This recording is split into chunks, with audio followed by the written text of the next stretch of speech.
This is a Skywatcher 80 ED Pro series, and this focuser of it was sliding too much. As you can see, I've loosened it now. So I removed the rings and I removed the Vixen bar, dovetail bar, and now I'm trying to remove one by one all the screws, as you can see here. And I will show you what I'm going to do. This part can be seen that you have just contact with this roller here at this point and at this point. So I will just try to use a abrasive tool and just make it smooth, so all of this will be engaging in the friction holding this. And now I've removed all the 3 screws. 1 screw has remained and 1 Allen key, so I remove these ones also now. Okay, I have removed all the 4 screws. This Allen key doesn't, the screw doesn't hold anything which is related to this. Just hold this piece of the Teflon. So this is the part that causes friction. I will put it back when I have done with it. Don't want to remove it. This focuser tube now comes out, and as you can see is this. I removed the optical tube assembly and cover it with something so it will not get collected in dust. Okay, now I've put the focuser apart. This is the tube. As you can see, inside is completely blackened. I can even remove this part and put this inside the vise, and then with a tool I will just flatten this more slightly. This purpose, because I'm working in home, in living room, and I don't have a shop here, workshop, so I'll use a tray, and I'll put the vise inside here, and we go ahead with that. This is unboxing of a drill press vise. I got it, is a Magnuson one. I bought it from the Screwfix for £19.95. It's very good. I already tried it. I wanted something heavy that don't need to be attached to anything, because I'm working obviously in the table in the living room, so I don't have much chance to actually attach it to a table here permanently. So something heavy that can hold things on its own is what I wanted.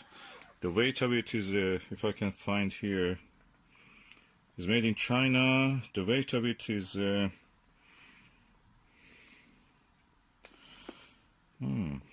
I think it's around 4 kilos, 4 to 5 kilos. Yeah, and let me open it now. This is the part that we have to take out.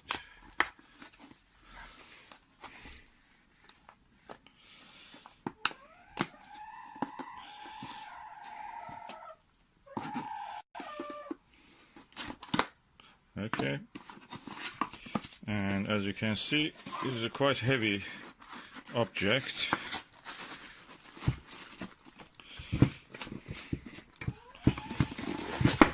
Oops, very heavy, so be careful when you're using it. This is the vise. Oh, this, I like this handle, can be maneuvered around. And yes, let's put it here. And yeah, that works nice. Now I can open it and close it as I want, and it's hopefully in that tray will be really good. I'll put it in the tray. As you see, it's really heavy, but what I will do, I will remove this, put it aside, because that's just sliding on the surface of the wood. Push aside the tablecloth. This is a wooden surface. I put this non-slipping tray, which has a good grip, as you can see, and I put the object that I want to do some work on it. This is this focuser tube of a Skywatcher telescope, ED80 Pro series. This is upper chromatic telescope. So I put it here. I try to use a little tissue here so it will not leave any mark on this, to make it workable easy. Okay, as you can see, I put the tissues here so it will not damage the surface of the tube, and I will gently now tighten it up. I don't want to really make it too tight. I just gently do this, and we'll show you the result. I may remove this part also first. Okay, I've now tightened this up. It doesn't move, and I will try to remove it. Probably I will not try to remove this even. I'll leave it there. But I will bring now my tool to actually do some work on this surface to make it smoother. At the moment, it just, you can see this side engages. The middle part doesn't engage. So practically means it is like a meniscus. It's like a valley dipping. It's a cavity there. So I must to make it flat. So that bar of the rolling bar of the wheel will actually get engaged with this. So let me do that. For abrasion, I'm using the King Waterstone, which is a very good quality Japanese stone. I gently probably make it a little bit moist, then I will try to rub it against here in a way that I keep a flat surface. I should not really go like this or like this to give a shape of the convex shape. Spherical. I want to make it completely flat, so I have to be very careful with this. To make this wet, I just use a little bit of this water and I'll put it on this. So I'll work with it now.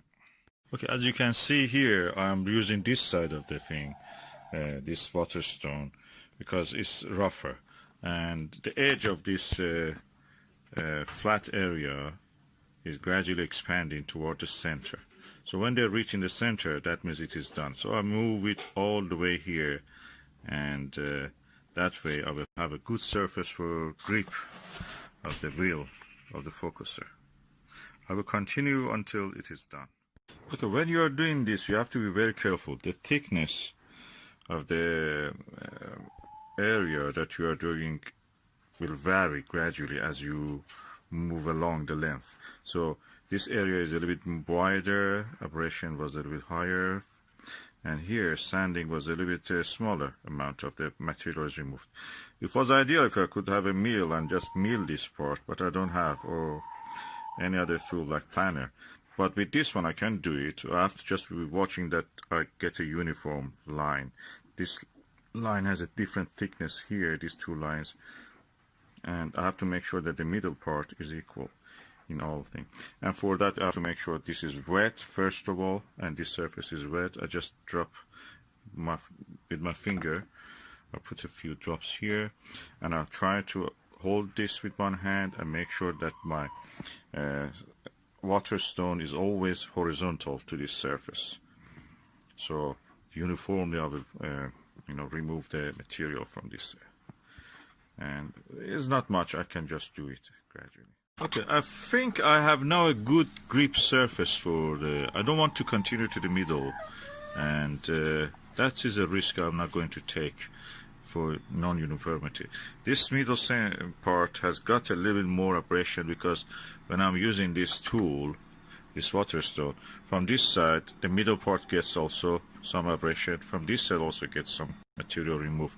So the center is a little bit more lost material here, but I feel that is surface that I like to have. I will try it. If it works and can hold the eyepiece and moves smoothly, what's wrong with that? That's good. I will go with this.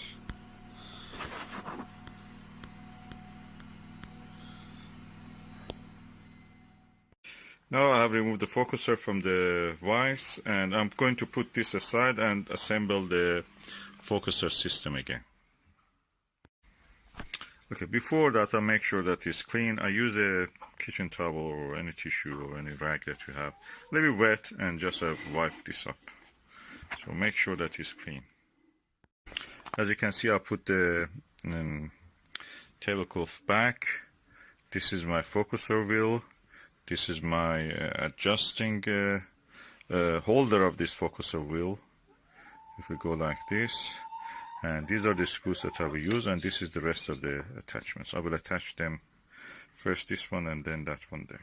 Let's do it. Okay, all these two parts are attached now. What is remained, I'll bring the optical tube assembly and attach these two. I have now the optical tube assembly here. This part goes inside, and I will put them one by one in. The tube just slides in, and now I'm going to put the wheel, the focuser wheel, and then the other parts. I will show you. Okay, I've put the focuser wheel, and now I'm going to attach the screws. This is not attached at the moment, it just hold by the weight of this. Okay, I have now put the screws, but I have to tighten them. You have to make sure the center of this is at the center of this part, the tube. So these two should be center to center. So I can adjust it, slightly bring this that way, so it will be centered. Okay, now everything is attached. Oh, that's good friction. I can see the good friction. Let me just put it on the tube. I'll put the rings on and then attach it to a mount. Okay, now the telescope optical tube assembly is inside the cradle of rings, and one by one I can tighten them up.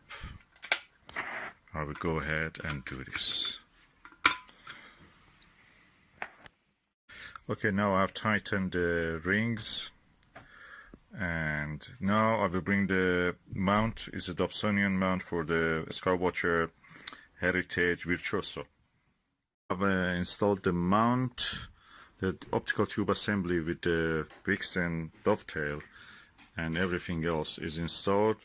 As you can see, it's quite nice and easy to move the tube. You can hear the friction.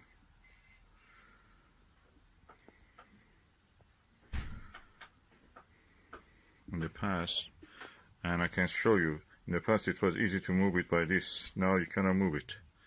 It's rock solid. What I will do now, I install the diagonal. The telescope focuser is really nice and smooth. In the past it was slippery. I could not really move it. I could not use eyepieces on this very good because it was just all the time slipping over. Now it's very smooth and has a good grip. It's holding all the weight of these diagonals and the adapters. Now I install a 25mm Meade fossil eyepiece here, and as you will see the result. Okay, this 25mm fossil is installed, and I push this back and forward. It goes all the way, no problem at all.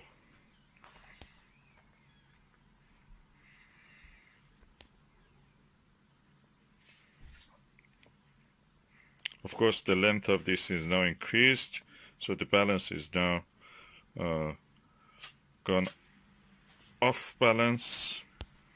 So I'm just pulling it back so the telescope will be in balance again. I tighten up the Dobsonian mount also.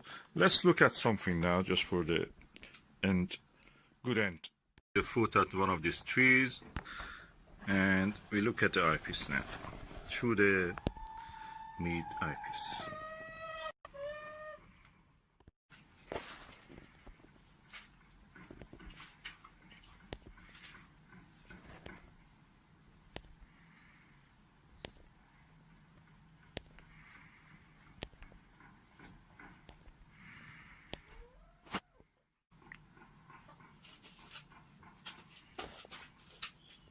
I need a third finger to tap on the center of the image to bring it to focus, but as you can see, it's relatively in focus on the foot.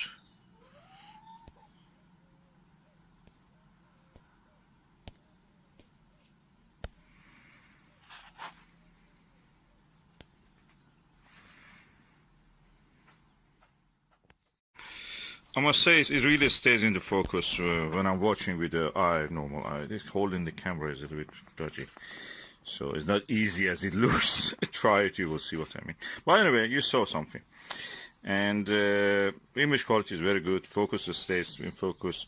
Camera could not focus because it doesn't like to focus on one object. It wants to focus on the whole thing, and it cannot do what I want at the moment. I wish I had the third hand.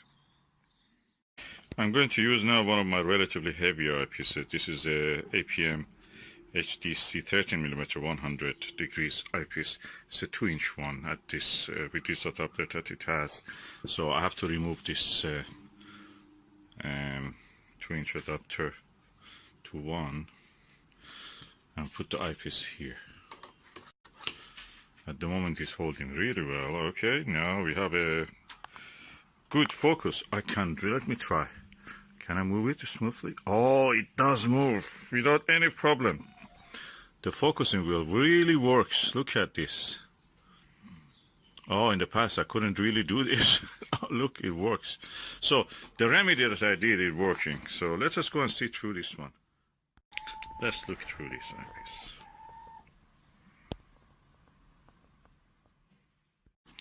Now we are looking through the 100mm eyepiece. So 100 degree eyepiece, 13mm focal length. The whole field of view is what you see. Is really nice for the eye, and you can see all the details hopefully on the fruits.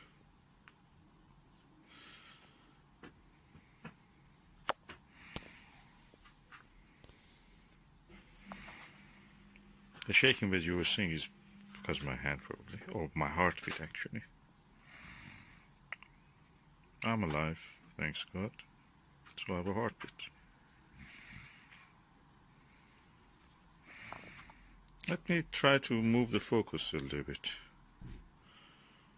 Okay, I'm going to focus on the leaves, on the background, and I'm going back to the fruit. I'm going autofocus all of that, and I'm going again into focus. No problem at all. So my remedy worked. The focusing wheel is actually accurate and it stays where it should be. It saved me £100 for buying a dual focuser practically by just using this simple remedy. I used the tool, £19–20 it cost me, and stone, which was around £20 about it.